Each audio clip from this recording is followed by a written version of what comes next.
Hey everyone, welcome back to my channel. In today's video I'm going to be talking about my most anticipated releases for the rest of the year and a little bit in 2022.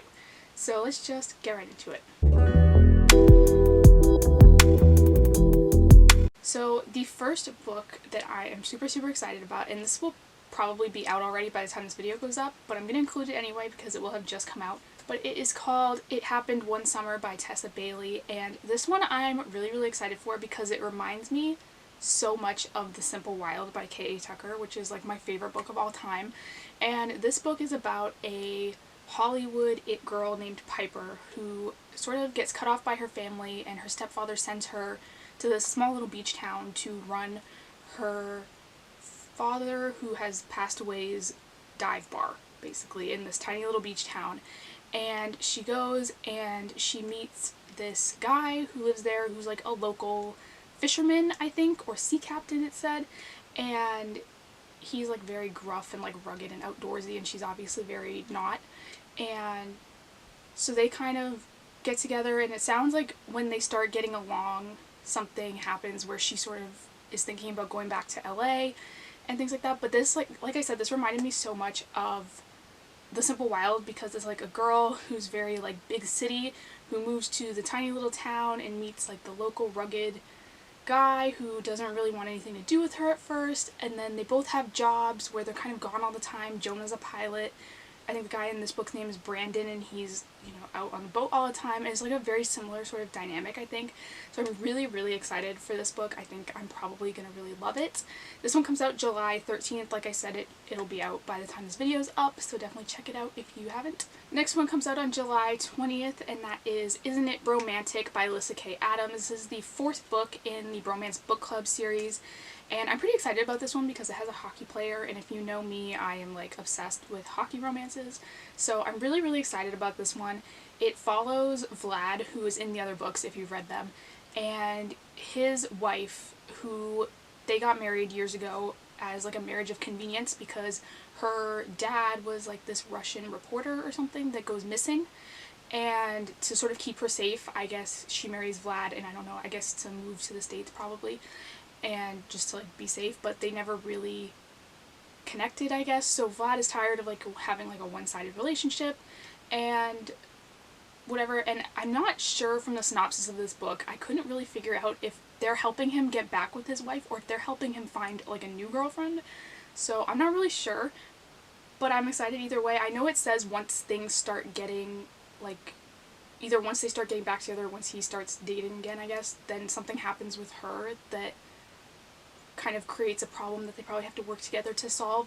But like I said, I'm really excited for this one because I love hockey players, and this one's the hockey player one. So, and in this series, each book I've read, I've liked better than the last one. So like the Bromance Book Club is actually my least favorite, and then Crazy Stupid Romance was my favorite. So I'm hoping that this one tops that one, but we'll see. Next on July 27th is Love Next Door by Helena Hunting, and if you know me, you know I'm obsessed with Helena Hunting, so I am so excited for this book.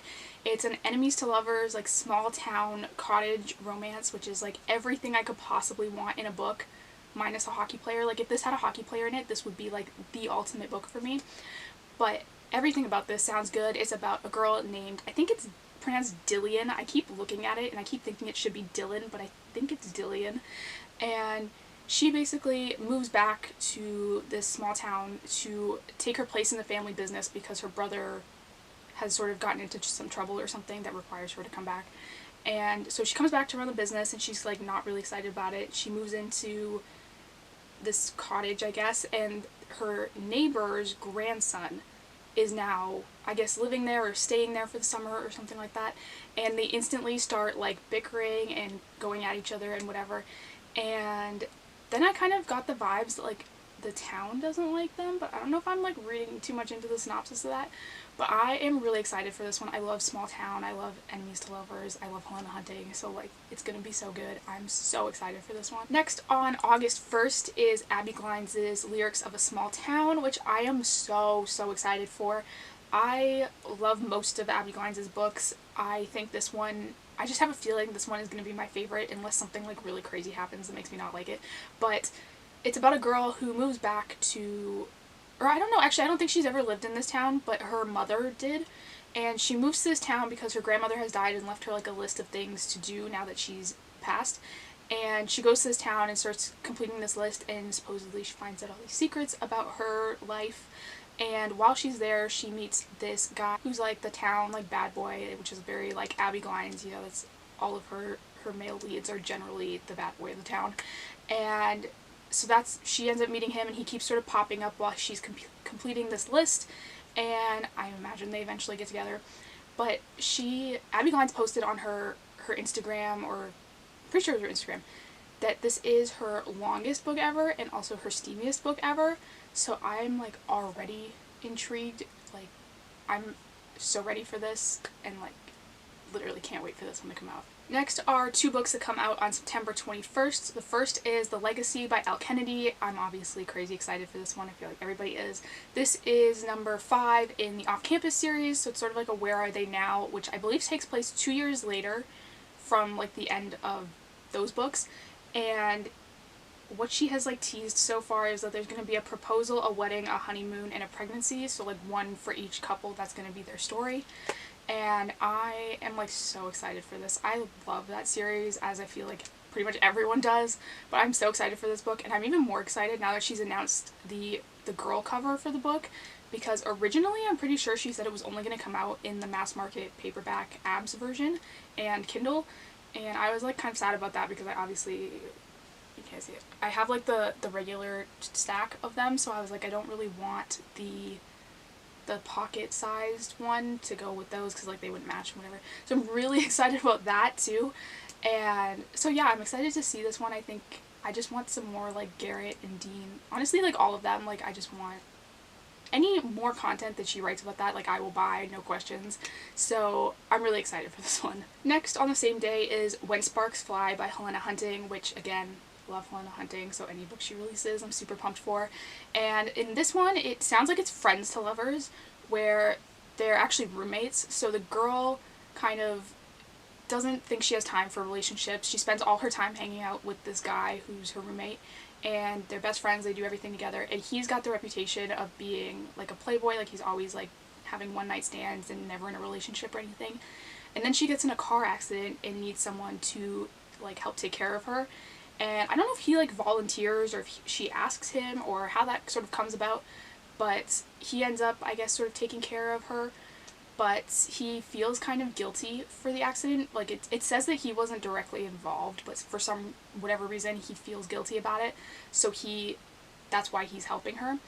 And so I'm really excited about this one. I think it's like a little bit different than, I don't know that I've read a Friends to Lovers from Helena Hunting before. So I'm really excited for this. It's a trope that I've been getting a little more into recently. I've kind of avoided it in the past because I feel like it does have the reputation of being kind of like less dramatic, sort of. Like it just kind of fades nicely, but sometimes it doesn't. But I'm really excited for this one because it sounds really good. Next is The Ex Hex by Erin Sterling, which is Rachel Hawkins' pen name. So I believe she wrote the Prince Charming and Her Royal Highness books. And this one is exactly what I've been looking for. I have been dying to do like a fall Halloween romance recommendation video this year, and I have been searching everywhere for books that could even remotely fit this category, and it has been so hard. And this book I think is exactly like what I was looking for. It's about a girl who breaks up with her boyfriend, or I guess he breaks up with her when she's like a teenager, and she decides she's gonna hex him, but she doesn't really think anything's gonna happen because all she has is like a scented candle. So she like does her little like magic thing and thinks that like the most crazy thing that'll happen is that like he has a bad hair day or something. Like she doesn't think anything's gonna come of this, and she does it, and then I don't know, I guess he like moves away or something, because then it's like 9 years later and he comes back to the town and all of these things keep happening to him, and she realizes that she actually did hex him, and now like the town's in trouble, so they have to work together to like unhex him and save the town and whatever. It just sounds so good, and like gave me just like those wholesome Halloween, like Halloween Town vibes, and I'm totally here for that. I'm so excited for this book now because, like I said, it's literally exactly what I've been looking for this like fall Halloween romance mood that I've been in. Next is Game Changer by Abbi Glines, which is the 6th book in the Field Party series, and this one comes out on November 16th. The date for this one has been moved a couple times now, but I'm pretty sure she has confirmed that like this is the official date, like this time it will actually come out on this date. And this is Aza's book. I don't think she said anything other than that really. I know I watched a live thing she did on Instagram, and she mentioned that it does take place during the pandemic, like the book takes place during the pandemic in the story. So I think that'll be really interesting, but that's all that I think has been released. There's no synopsis anywhere. So I'm really excited for this one. I did like the rest of the series. Even though it is YA, I don't tend to read a lot of YA anymore, but the series is one that I do enjoy, so I will be reading this one as well. And lastly is The Good Girl Complex, which is by Elle Kennedy and comes out on February 1st, 2022, which is so far away, and it's literally going to kill me to wait that long. But I am so ridiculously excited for this book because I love Off Campus and Briar U, obviously, but this book I feel like actually has the potential for me to be better than that, like those series, because it is everything that I love in books. Again, minus the hockey players, but I think I could be okay with that. Because it's like small town, college, like everything about it I love. Even the fact the girl in the book runs an internet business, and that's literally what I do. So I feel like if I were to write a book myself and it was actually good, I feel like it would be this book. And so I am so excited to read this book. It is, like I said, it's about a girl who's running she's running an internet business, and that's all she wants to do. She doesn't want to go to college or anything, but she kind of goes to like appease her parents. And so she goes to this college in this town that is basically either locals or like the really rich college kids that come in that are all like trust fund kids. But she meets this guy, Cooper, who is like the local guy who lives there, and he hates all these like trust fund kids sort of that come like traipsing in and out of his town all the time. And he meets her and sort of realizes that she's different than a lot of the trust fund kids that are there, and they start hanging out. And in the synopsis it says when she starts getting close to his friends that she ends up finding out like some big secret about him, which a lot of these books seem to do, I'm realizing in the synopsis. I don't know if that's like a common thing or I just suddenly started paying attention to it, but I am really excited for this book. Obviously I love like the small beachside town and college and like the local boy foreign girl kind of thing. Like I love that whole, like, it's not really a trope, but like I like all of those things together. And so I'm really excited for this one, except February is like so ridiculously far away from now, so that's sad. But other than that, I'm really excited. And so anyway, those are like my top 9 most anticipated books that are coming out in the not so distant future. So let me know what your most anticipated reads are in the comments below. I love looking for new books to read or tell myself I'm gonna read and then not read. But anyway, thank you guys for watching. Don't forget to hit the subscribe button down below. I do new videos every single Saturday, and I will see you next time.